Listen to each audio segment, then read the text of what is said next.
Wonderful. Good morning, good day, ladies and gentlemen. Today we have unique guest, Michael Fossel from Telesite, one of the biggest mind in life prolonging in decentralized science community, and also that niche itself. Today we will try to discuss the past, the present, and the future of that industry, and also we'll try to, let's say, explain what we could do to help, let's say, ourselves to live longer, and what kind of technologies should appear for us to be present on the beautiful Earth for decades and decades and decades. So the word for you, Michael. Well, thank you. Good to see you, Aaron. Thank you so much. So could you explain the industry itself? Because we do realize you spent decades and a lot of other people trying to create something real. I mean, create something that could, let's say, change that clock, the biological clock in our body, and let's say reverse some sort of maybe damages or reverse time, metaphorically speaking. So could you explain the story of your industry in short? Well, obviously the interest in prolonging life or anti-aging has been around for as long as human beings have been on the planet. You can certainly document it back thousands of years in myth and in science and in lots of other ways, particularly in medicine. But if we're looking at, say, the last 100 years or so, you begin to see sort of modern science taking a lead or trying to. And I think that the major problem we've had is that we don't step back and look at what aging really is. I sometimes say if you're going to make a step forward, you sometimes need to step back and get perspective on how things actually work. And I think that's been true of aging. And part of the problem then is that we haven't stepped back and said, well, what really are we trying to do? How does aging really work? Because most people think they know, but they don't. The other problem, of course, is what you and I have talked about before, which is snake oil. There are a lot of people who claim that they can reverse aging or prolong life on very little scientific basis, and often with an eye toward their own pocketbook. That is, they're trying to make money. They're not actually having any interest in helping people. That's unfortunate, and it is sort of soured part of the industry. Well, the way it is. Mm-hmm. Okay, so let's look for the base. I mean, what kind of research you made, and what's bring you to the product you are trying, let's say, put right now on the market? Because I guess the Telesite is not just a research group. You're building the industry, and you're building the portfolio of products. And let's discuss your own studies. Let's discuss your own work, and what's the brightest idea behind, let's say, your approach. Why you are not snake oil? What's the revolution inside your approach? I gave the first lecture ever 26 years ago, actually, at the National Institutes of Health in Bethesda, in the U.S. And the lecture was called Reversing Human Aging. And the very first thing I said was that anybody who leaves this lecture in an hour and thinks you can reverse aging is naive. And anyone who thinks you can't is naive. The question isn't can you or can't you, it's where's the data? And you shouldn't be assuming you can change aging or that you can't change aging without actually looking to see what kind of data there is. And I said that the potential for this, if we can actually understand the aging process at the basic cellular, genetic, and epigenetic levels, the potential is there to cure and prevent age-related diseases. Now, the outcome of that also implies that you'd be extending the healthy human lifespan. But the goal for myself and for many people is not extending the lifespan, but is getting rid of diseases, things that people fear or that cause pain, discomfort, panic, anxiety. In short, things like Alzheimer's disease. Now, our initial target is Alzheimer's disease.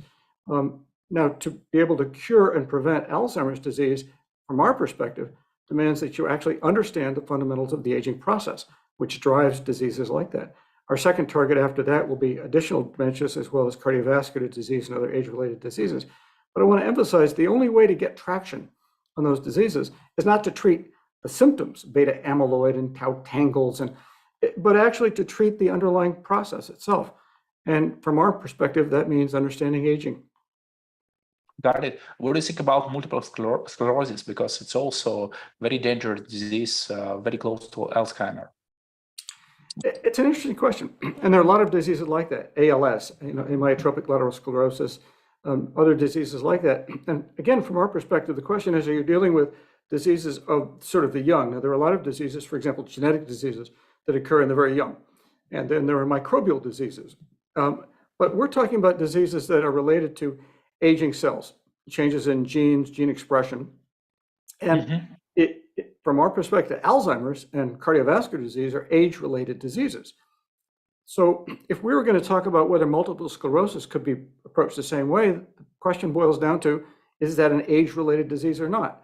Got it. It's not. It's definitely not. It's not. But there are other diseases that you don't think of as being age-related, but when you look at them more carefully, you see that they involve aging cells or senescing cells. So it's sort of an open question in many ways. Okay, how many, let's say,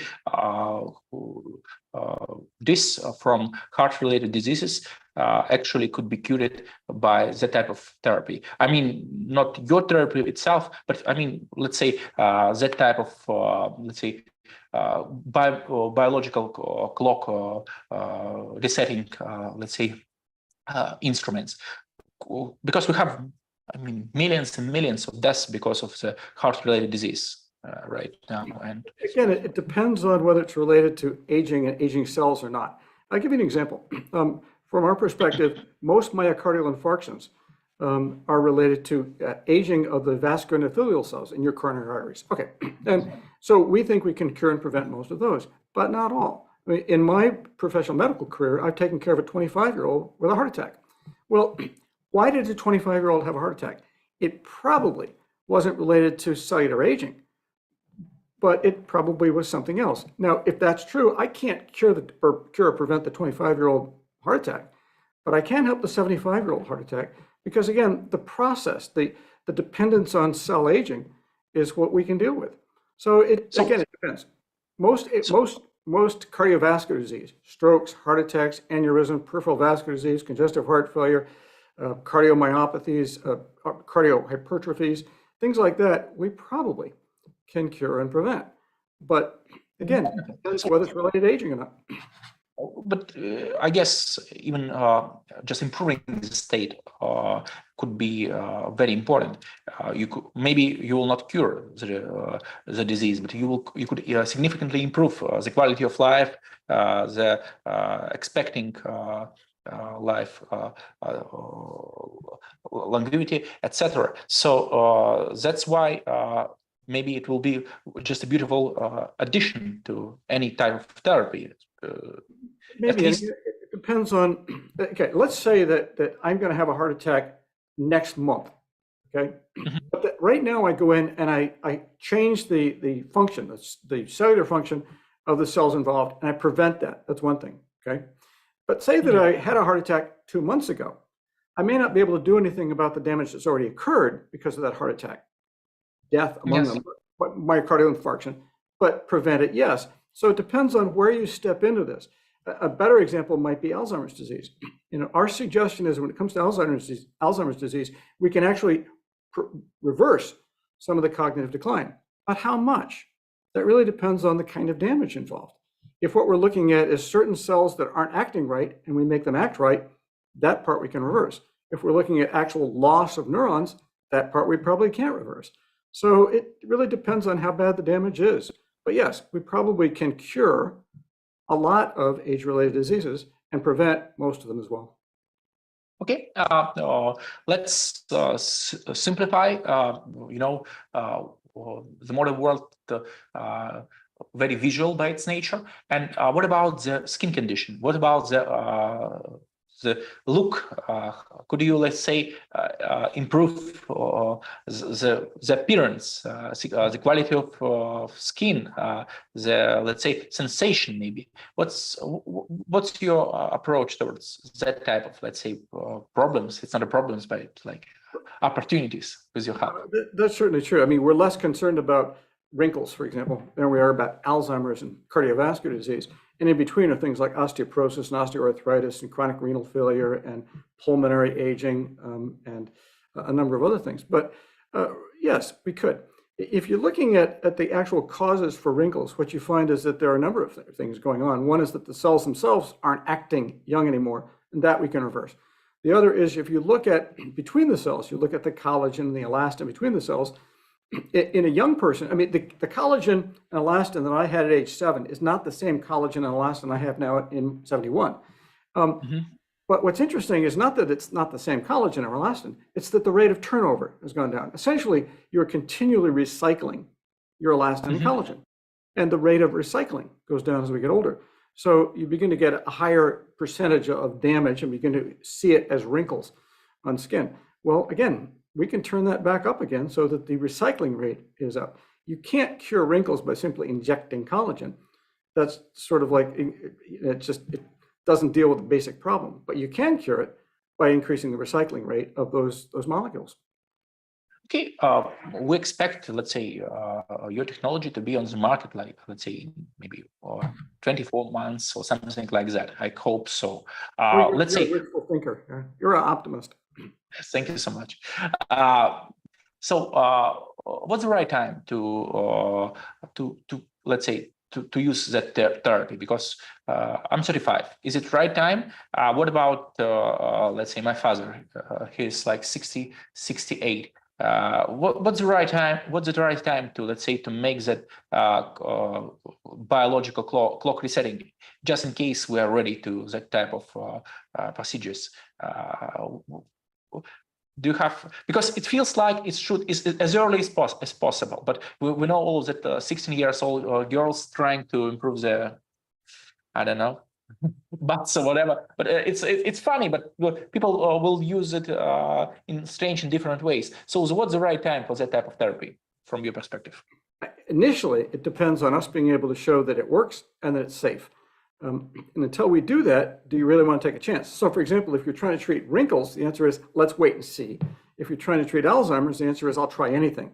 So it depends on the degree of risk involved as we learn about the technology and how to reset gene expression in people. But let's assume it's safe and it's effective, and give us a couple of years to get there and demonstrate that. Then the question is, how early do you want to start? What we're talking about is being able to reset cell function from that of, say, a 70-year-old to say that of a 30-year-old. I don't see any point in treating somebody who isn't even an adult yet. It doesn't make much sense, except in a couple of odd clinical cases like progerias. But it depends on your risk too. If you have a high risk for cardiovascular disease, we may want to treat you earlier. If you have low risk, you may want to be treated later. And you'll also need to be treated recurrently.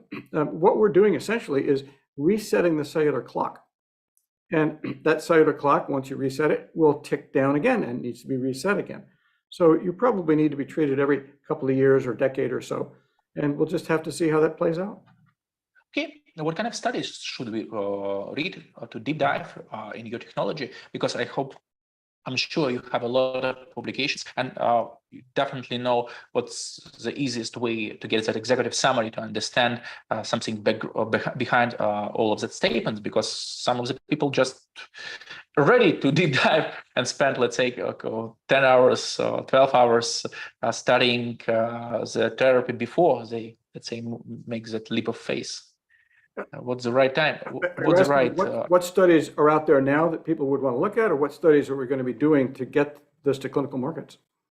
I mean, already. I mean, the theoretical base, just something from your works. We will put that in the links down below, just for our audience, so they could, let's say, read the necessary study. I mean, maybe some publications, or maybe. The easiest way to understand all of that biomechanics behind the magic you create, because somebody.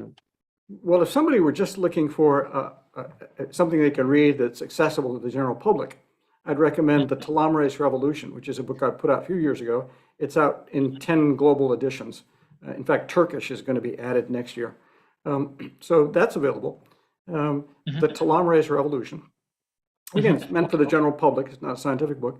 There is a textbook I wrote for Oxford University Press a few years before that, and there's another one that Elsevier Publishing has just commissioned me to write in the next year or so about all of this and bring the data up to date. If people are looking for some of the original data, it actually goes back as far as 1998. You know, if people said to me, will we ever reverse aging? We first showed that we could reverse aging in human cells now 24 years ago in a paper published in Science. What it showed is that using the same technique we're trying to use in the laboratory, you can reverse aging in human skin cells. Well, that's impressive, but that's in the laboratory and it's just skin cells.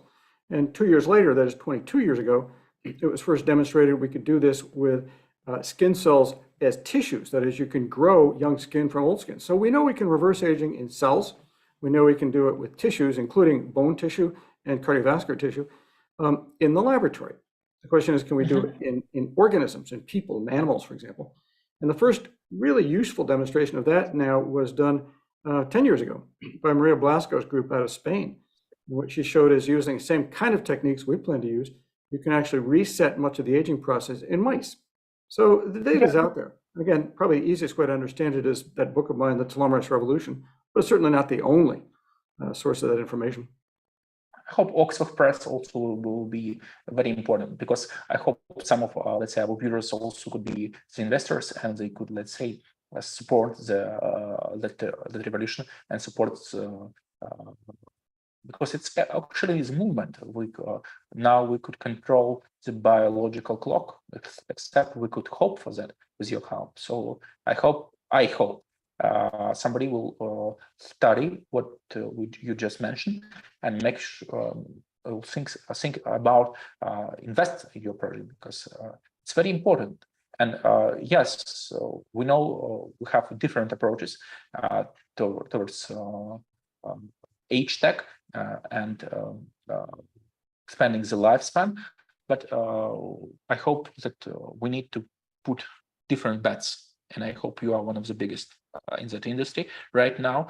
And also, let's discuss the decentralized science, because it's a very beautiful topic, or open science. What kind of problems, let's say, from your perspective and from your understanding, is it could, let's say, manage or solve? Why it's important for that type of, let's say, frontier technologies like yours? Let me sort of give you two different points of view then. There is sort of centralized science and there's decentralized science. Now, centralized science is sometimes extraordinarily successful if you know exactly where you're going and how to get there. Example, you know, getting to the moon in 1969, we had sort of a centralized science in a sense, but the technology was pretty clear and where we wanted to go was very clear. There wasn't a lot of question about it. It wasn't a matter of, do I understand the theory of this, of whether the moon exists or no, it was pretty clear. The moon, we need to have bigger rockets. We need to deal with the technology. So that was very successful. And a number of other things have been like that. You know, you get in the US, the NIH or the NIA, or, you know, the NHS in the UK, and many other organizations, large WHO, large organizations globally, nationally, or otherwise. And again, if the target's clear and you're not making any mistakes about your assumptions, and you're not concerned with true innovation, that is conceptual leaps, then they are very effective. On the other hand, it's the decentralized science that often makes the conceptual leaps. You know, if I go back 500 years, the Vatican astronomers were very, very talented people, very intelligent, had enormous amounts of data. It was centralized science. They were not prepared for Tycho Brahe and Copernicus and Galileo. No, because those were the decentralized in a sense. They were the innovators, and they didn't fit the central mold. The same was true if I go back about the same amount of time for the concept of microbial disease. It didn't fit the centralized science of, in those cases, healers and herbalists, but it was decentralized. They had some wild ideas. For example, the idea of washing your hands before you deliver babies saved enormous numbers of lives of babies and mothers. But you know what I mean? It was not part of the centralized science of the time. So it depends what you want. I used to run into this. One of my books that I've written, about 8 of them, but one of them had to do with electronic health records.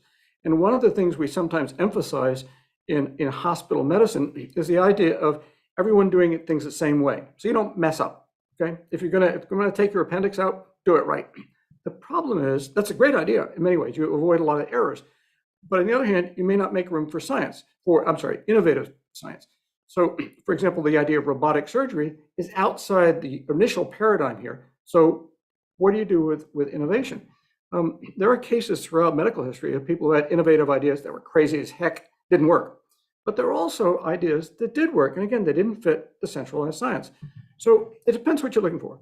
If you know exactly what you're going to do and you're right, centralized science does a nice job of taking resources and applying them.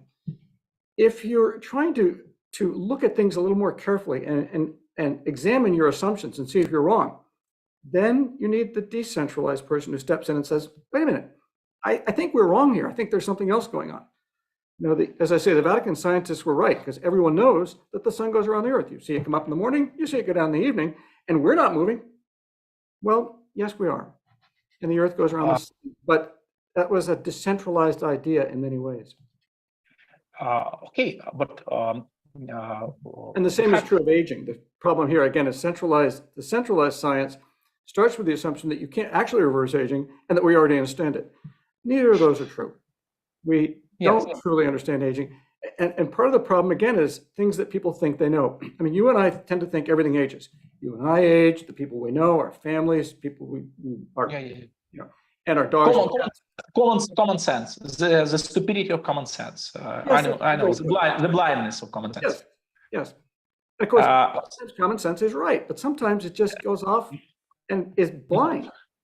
Yes. It's like quantum physics. Because the common sense will not bring you to understanding of board letters. The question is that decentralized science could be, let's say, somehow supported by DeFi, decentralized finance? Do you feel any sort of connection between that industries? Because we as a decentralized finance, I mean, crypto community already become multi-trillion, let's say, kind of story. Do you feel that type of opportunistic, let's say, high-risk investments could support the most important frontier technologies from decentralized science? Is it just? It's just a discussion because it's just so fresh, just so new. But do you feel it's possible to connect decentralized finance and decentralized science? Is it? Do you have any reason to get that bridge between those? Yes, you can. And I'll give you an example of this most recently, which is dealing with blockchain technology generally. It's been an enormous benefit, and we are already signing contracts with this with regard to clinical data as we move forward, so that we know exactly how the data has been treated, exactly where it comes from, and the same with patient data. So we see that kind of thinking, that decentralized thinking, the blockchain thinking, applying back to fundamental medical research.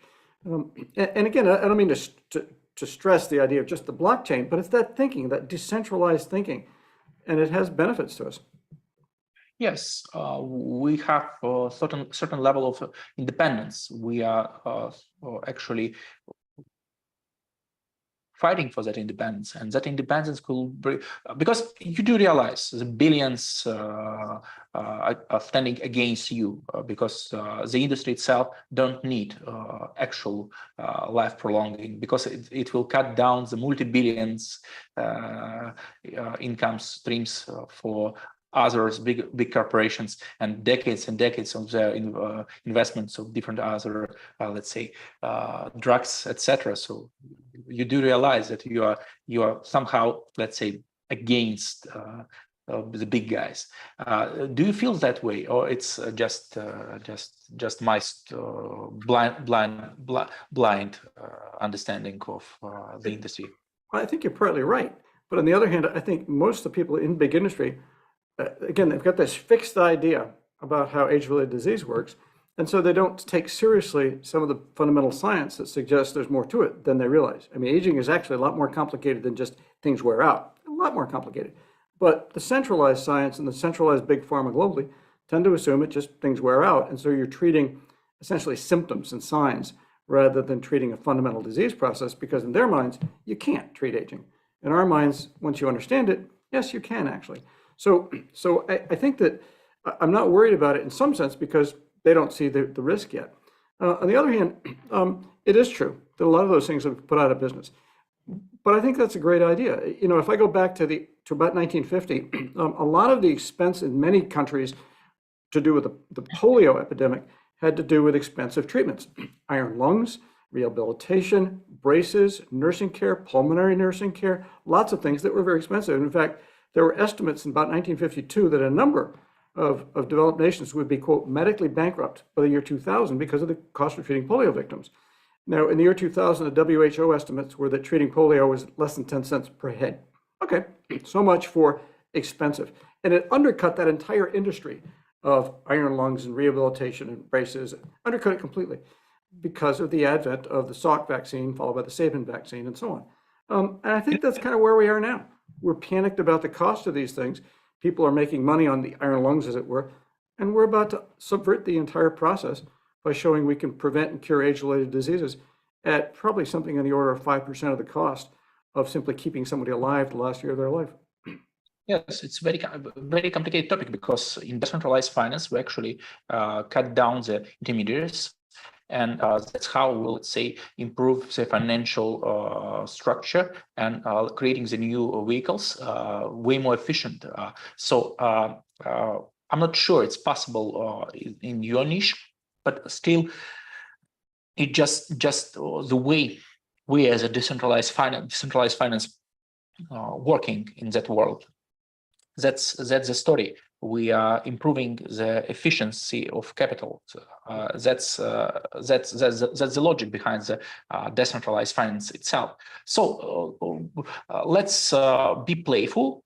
We do realize that we need to wait at least 2 or 3 years to get, let's say, ability to, let's say, buy your therapy. But the question is, what about the pets? How long should we wait? And is it actually possible, let's say, to reverse aging of my favorite horse, or maybe a rabbit horse, or whatever, my dog, my Mouse, cat? your cat, your dog, right? That's a question that's come up. The potential answer is absolutely. The real answer is we're going to have to see as the data goes forward. I mean, our initial data will be done on dogs because we need that to move on to humans for the FDA here in the US. But yes, you know, the initial data looking at mice extended their lifespan by about 24, 30, 31%, depending on when you treated them. And it also reversed a lot of problems, for example, behavioral loss with these animals, bone mineral density, immune responsiveness, and so on. So we know it's doable.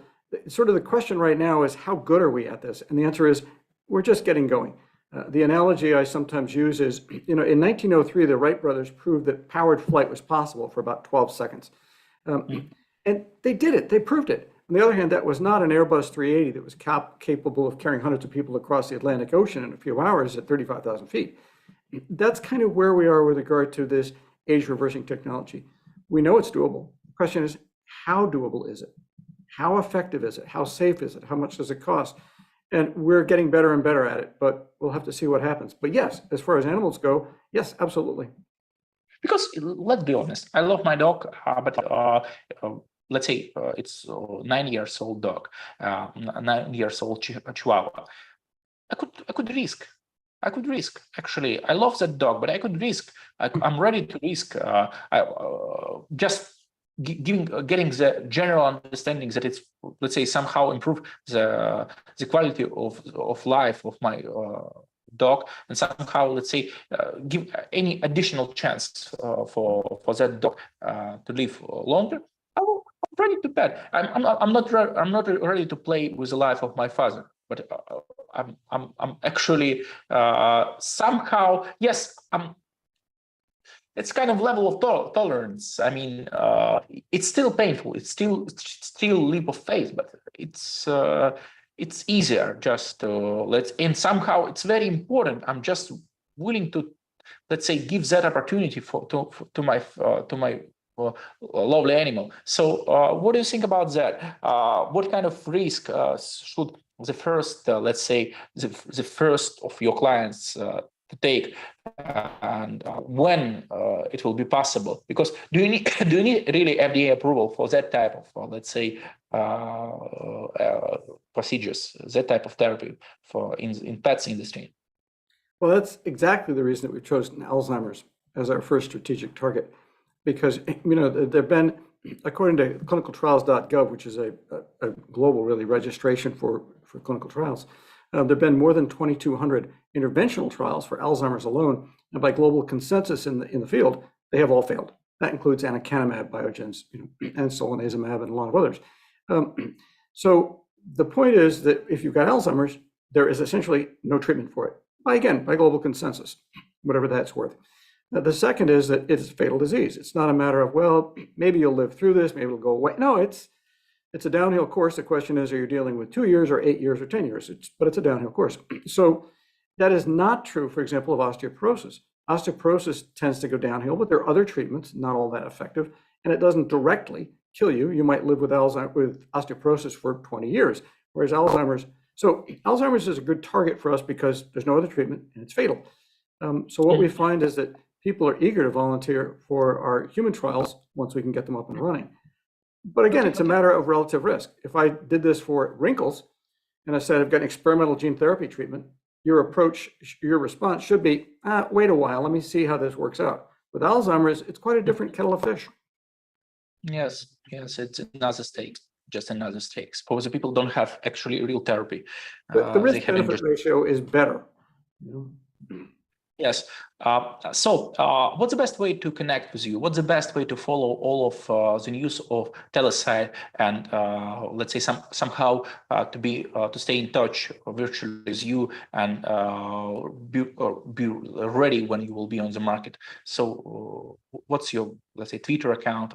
I would go to the Telesite website, and there's a place there you can sign up for the quarterly newsletter, keep you up to date on where we're going. You can also join the registry for patients. We're not encouraging it, but it's there. It's open if somebody wants to get in touch with me. So I'd go through the Telesite website. If somebody's interested also, there's a video on there, and there's some references to articles and the paper. If somebody's very interested in this, there's a paper I put out 2 years ago that generated an enormous global response. Thousands of reprint requests, invitations for me to come chair global conferences, and cold calls from investors who want to get involved in this. And it's a very difficult paper. I'm told that the only way to read it is to have at least 1 or 2 glasses of wine. I understand. It's a tough paper, but it does really summarize how we think Alzheimer's works and what we can do about it. There's another paper that we've submitted for publication about the same thing for cardiovascular disease that just went in for review 2 weeks ago. Okay, so that's not available, but the other one is the paper on a unified model for age-related neurodegenerative. The Alzheimer, it's very specific. If you have somebody in your family with that problem, you, let's say, somehow connect with that problem. But cardiovascular disease is just for everybody. It's everything related to the erection, everything related to the heart condition. It's so many things around all of that. So when that beautiful paper will be online on your website about the cardiovascular disease? When will it be published? It depends. It's been submitted to a very major global cardiovascular journal, very well-known one with a high impact factor. And the managing editor, sent this out for review, but there's no guarantee the reviewers will like it. There's no guarantee that the editors will publish it. So I really can't tell you. We'll just have to wait and see. Okay, guys, just follow the telesite.com website or wait for that unique papers, and I hope one day we as the Elmas community could, let's say, be ready to, let's say, actually incorporate your solution in our spa centers, because we're building our own spa centers here in Tulum, Mexico, and also in Scandinavia. And I hope your therapy could be part of, let's say, our spa centers one day, or maybe somehow we could, let's say, propose to our community to use your therapy. So definitely also I hope some of our viewers could, let's say, connect you related to their pets and extending of their lives, because I do realize it's also possible at a very early stages. Correct me if I'm wrong. No, And you're right. We've had interest from the Chinese with regard to pets. We've had interest about thoroughbred racehorses from Turkey and Romania and the US, and likewise cattle, certain cattle breeds.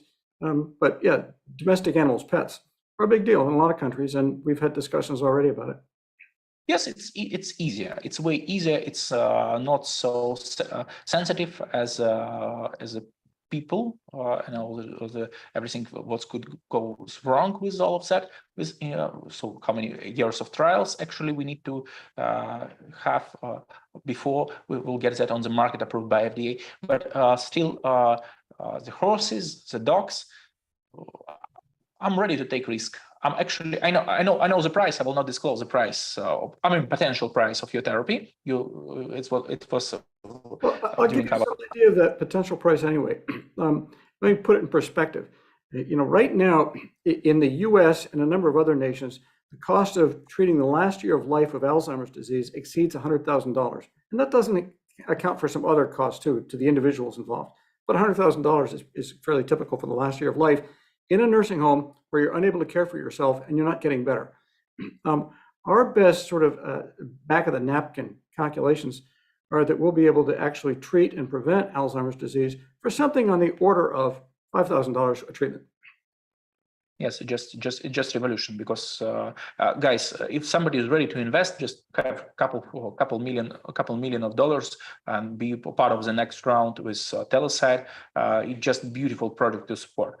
Because it takes us about 5 million to get through the dog study, and it takes us a total of about 25 million to get through the phase 1 human trial. Yes, but we do realize that life prolonging industry, even for the pets, it's multi-billion. Multi-billion industry. In fact, it's $1 trillion market for the kind of thing we're talking about, and that's just with Alzheimer's and the dementias, let alone the cardiovascular and other age-related diseases. It is an enormous market. So I hope some of the investors could, let's say, get a clear business model connecting with you directly, because I do realize everything related to the pets could significantly support your journey, curing the beasts of Alzheimer, but also it also could be just a cash machine. It could generate tons of cash just on early stages of that on that industry, on early stages of your, let's say, product. And I hope I'm actually willing to do that for my animal any day. It will be. What's interesting about this, Aaron, is that what it promises to do is not only give an enormous return for investors. The potential return is just unprecedented, but it also promises to actually lower the cost of medical care globally, nationally, and personally. So we're not just looking at an expensive treatment, we're looking at a relatively small cost treatment for a lot of people that will make their lives better, but that also potentially gives investors a reason to invest. Otherwise, they wouldn't invest, they wouldn't be able to do it. So, good. Yes. So let's say 1 billion of people, $5,000. And we're talking. That's our estimate initially. Prices tend to fall for this kind of what we need to produce. Prices fall over time. It gets easier and easier, and you're still left with distribution costs and administration costs and lots of other costs. But the production costs tend to go down year by year with these things.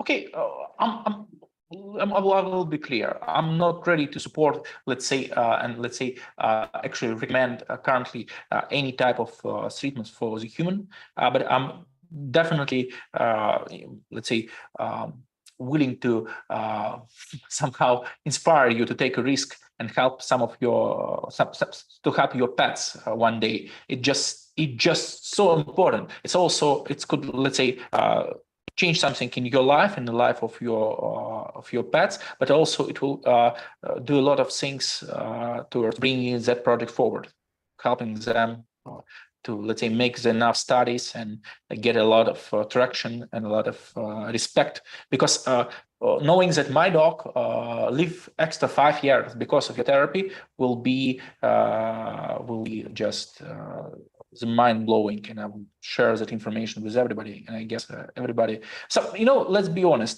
Some people love dogs more than the humans. Just, In many ways, they're easier to get along with. There's the old Mae yes, West quote: "The more I know about dogs and men, the more I prefer dogs." Yes, I understand.